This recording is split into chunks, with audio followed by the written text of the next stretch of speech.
So we hear my guy Chill Shump on the beat. What's the word with you? What's going on, man? I'm chilling, bro. I'm blessed out here. What's going on? CT Onlock. What up? You already know. I appreciate you having me in the building, man, doing this interview with me. Oh, yeah, man. Definitely, bro. You know, all love over here. Anything coming from Connecticut, man. I'm about 100%. Nah, facts. I've been watching you, man, over a period of time, but it's like right now it's like a snowball effect for you right now. Everything just heating up for you. Yeah, like man. how you feeling right now? I'm again, man, blessed, bro. The yank riddim has like picked up in a crazy way, man. The whole Connecticut is just behind it, man. And it's been giving us a crazy amount of leverage just to take that next platform and take it, get that door open for CT. So I'm blessed, man. I appreciate everybody showing the love. Nah, for sure. I seen before we had the interviews, just showing me the snaps. So many people were snapping you, it's all over the radio. Like it's a lot to embrace at one time, but I see you still working. You still keeping your head down, just eyes on a vision type of thing. It's a bigger picture than this. Yeah, man, absolutely. It's like it's funny because it's almost to a point where I can't get away from it. You know what I mean? So literally on the radio, my phone is always blown up with Snap notifications, Instagram notifications, Facebook, you name it, man. It's going all over the place right now, and that's the love that I need just to keep moving forward, man. Just to get you on the next one. Nah, for sure. That's how you gotta do it, man. Mm-hmm. So let's get back into the beginning of things. Let's dial it back. Where did production start for you, or where did music start for you? Period.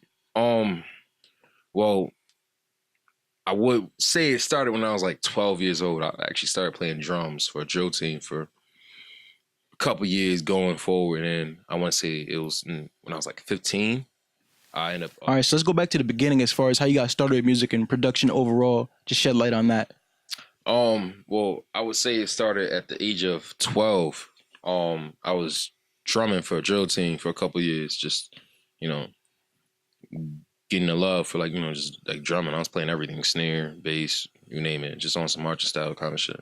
And then it wasn't until I was about like 15, I got put on to Fruity Loops by like one of my older brother's boys. He came through with like a demo version of like an old Fruity Loops version. It was probably like 6 or some shit, like something old.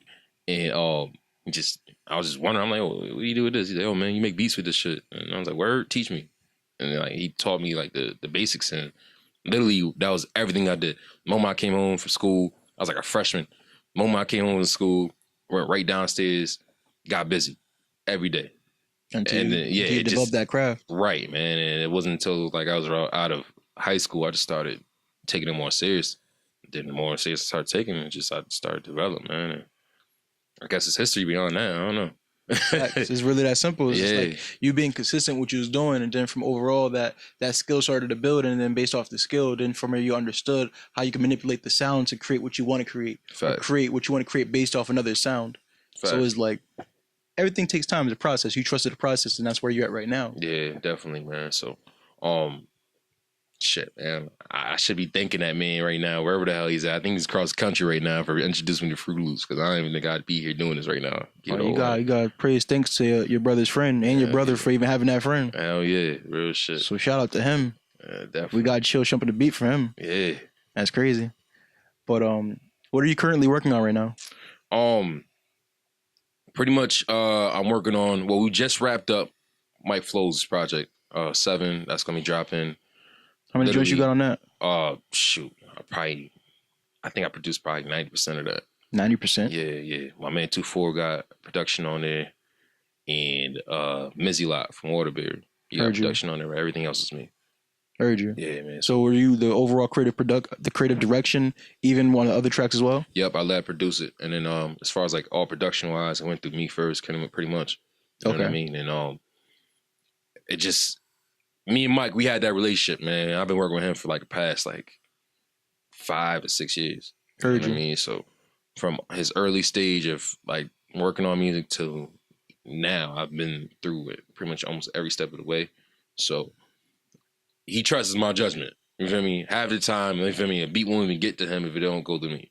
Facts. You know it has to go through that SHUMP process. Right. You know what I mean? And it's just all about just curating. You know what I mean? And just try to make it that quality and make sure that sound is there. Right. You know so what I like mean? as an executive producer, you can say that your stamp is valid. Like you can make sure that you're like, yo, this is I feel comfortable giving you this beat because I know it's quality and it can match the rest of the project. Exactly. Or it can be like, all right, this beat fix another project that we can potentially work on. Exactly. Right. So it's like, it's good to have that fine tuning there, because sometimes artists would just take a beat because it sounds hot, versus making sure that the production value fits the rest of the project. That's a fact. And it was like, don't get me wrong, like we made an email and like just had people submit beats and there was some dope production in there, like for a fact. It's just something that just didn't fit the project. You know what I mean? And we was just like, we put a lot of time in it. I want to say probably over a year and some change into that project. So we just wanted that shit to be right. You know what I mean? And this time around, it was definitely more of a in detailed, hands-on type of movement as far as the process. Usually it only take us a few months to get something done from Mike, but this time it took like over a year, like maybe close to a year and a half, maybe. Yeah, this may be the project's gonna bring them to market. Exactly. So it's like you have to make sure the dynamics is there so it can be on multiple different demographics and regions that make sense for him, so he can go there and build those audiences and have those relationships with those audiences as well. Fact. So when it's time, that next project on the back end that you're creating after this one, you can spend just as much time again, because you can dwindle down the life cycle of the first one that you just was working on. That's a fact. So other than Mike Flows is Snow. Working with Snow heavy now, and getting her catalog popping off, and I believe she has a sound and an image that's going to make it work. Yeah, it's gonna be all right. Like I feel like she's gonna be all right in this game. Okay, so let's go into Snow. How did you meet Snow? Mutually through Zoe. Okay. Rest in peace, man. It was right around when he dropped the Making My Way Downtown that I produced for him. Yeah. And I remember seeing that video. Yeah. That went. I feel like that was overlooked, but once he died, it went viral. Right. So it's like, because that was the last video he dropped since he died. Facts. Yeah, I mean from like before he died, that's what I mean. But at that point, you know, me and her just like remained cool. You know what I'm saying? Started vibing. Yeah, exactly. So at the time when you met her, was she rapping or did she start rapping? She was not even rapping. You know what the funny thing is? The yank riddim beat I made. It was a challenge. It was initially a challenge, right? But I made that beat like in December of late December, and I gave that to her just to dance off it because everybody knows Snow as a dancer. Yeah, you know what I'm saying. So she did her thing on it. You know what I mean. She got it. I'm telling you, people like kind of overlooked this because it was like people was like, "Yo, when'd you make that beat? Yada yada. You had to throw this for a summer bang." I'm like, bro, this was literally like in December, like a whole different quarter of the year, right? Like winter, the quarter to the previous year, exactly, previous year type stuff, exactly. Like. You put on old work. You slid her old work. Well, the thing about it is she got it when I just made it. She got it when I just made it because I wanted her to dance off of it. And I kind of had like the whole, you know, like the dumb out and the freak it thing, like just to start taking in charge of that shit a little more. And it wasn't until like April, I want to say, she was like, "Yo, I kind of want to start rapping, like for real type stuff. For real. You know what I mean?" She was like, "Yo, you mind like if I use some of these beats?" Use a beat. Yeah. Snow the homie. I was like, all right, cool, copy. Go ahead, do what you got to do. And she sent it through. And I heard it, and I liked it. Do not get me wrong, I liked it. I just thought the impressions, like for me, it's like as far as like a first song, it was like, yo, for a first song, this isn't bad. Yeah. This is actually pretty catchy in a sense. You know what I'm saying? So Yank Riddim was the first song, right? Well, I don't think the first song she's ever recorded because she said she did like a few other songs before that, but this is definitely her first song she ever put out. Okay. You know what I mean? So she got songs in the back end that's similar to this or similar to the vibe. It's right. just that Yank Riddim was the one that completed the essence of her. Yeah. Okay. Exactly. So when she went and holler at me and went down to New Haven, did the whole video for the Eddies and all that, I was like, yo, this is not that bad of a turn on. You feel me? And I'm thinking like for her first go, it was like no more than like maybe 6,000 to 7,000 impressions. You know what I'm saying? Which for your first time, that ain't bad. That's not bad at all. You know what I'm saying? That's not bad at all. So that 6,000, 7,000 impressions turned into close to 100,000. Yeah. And like, and I'm quite sure we threw it up there and just went wildfire. You know what I'm saying? She threw up the snip. Yeah, the snip is what I seen it from the gram translated from the gram to Facebook, from Facebook it went to Twitter, and then from Twitter it was like after like a month of it being out, like not even the full version of it being out, just that snippet. Like that snippet was like almost like a micro moment that it went viral based off of the vibe of the video. Right. And I believe that was way smarter than putting out the full video, right? Because we got like a Big Mike to repost it, DJ Perfect to repost it, right? So you see those influencers reposting it and giving access to your audience, right? And then from that access, it made demand for the full video, right? So, hey, and shout out to Big Mike and DJ Perfect too. Those niggas been definitely supporting the move. Real shit. I fuck with y'all niggas for that. Nah, fact. I rock with both of them. Absolutely. Shout out to y'all as well. Yeah. I just feel like at a time, do you feel like the whole freak it and dumb out moment will die out? Because it's a culture that initially stimulated from Zoe. He didn't start the dance, but the actual vibe stimulated from him.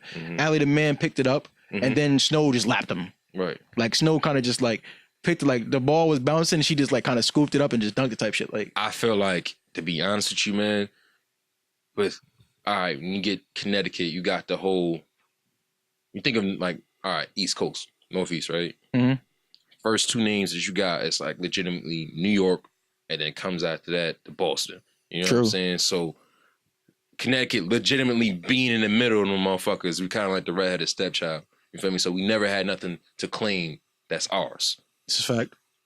This is ours. You know what I mean? Like, and I feel like the reason why CT was so abrasive and so like organically supportive was because, like, yo, this is our shit. This come from Connecticut. You know what I mean? Like, we can embrace this motherfucker. Like, yo, nobody could say this shit ain't from New York. Niggas ain't trying to get light. You feel me? This shit ain't from, you know, Jersey. Niggas trying to do the steps out there in Jersey. Nah, man, this is our shit. Legitimately some fucking Connecticut fucking shit. And I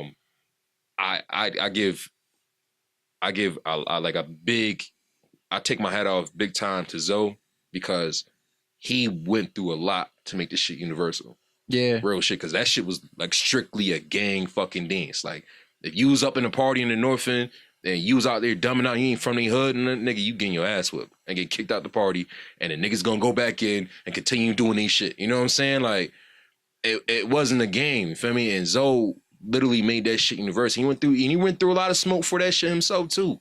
You feel me? He went went through the bullshit, to getting jumped and all other bullshit, just to be able to be accepted to do some shit like that. You feel me? But it was like, in a sense, he changed it into a universal type of moves. Like, he cut out all the gang shit and just started doing his own thing. Yeah. And Zoe was everywhere, man. Like, you catch this nigga in a party in the North End, and you'll catch this nigga fucking in like Farmington somewhere in a fucking mansion party, like randomly dancing, freaking in front of a whole bunch of white people teaching him and shit. You know what I'm saying? Like, that's just his vibe. You'll catch him everywhere. So shout out to Zoe, you know what I mean? But the bigger support to everybody, like a bigger shout out to everybody in CT, man, because I'll be honest with you, man, we wouldn't be doing what we was doing without the support. No, facts. For real. So outside of the support, there is like, you can't overlook that hate. It's a good amount of hate. Of course. It's like, even towards you, do you feel that hate? Like, as far as like people saying, oh yeah, you did this, and that, and the third, you jocked this sample, you couldn't recreate something, like, you know what's funny? It was never directed towards me. Like, legitimately, like, yo, SHUMP, man, you should have. I've heard maybe one person on me like, yo, like, why'd you let, Shorty do this? You feel me? If you know where this come from and all that, like, from one person. And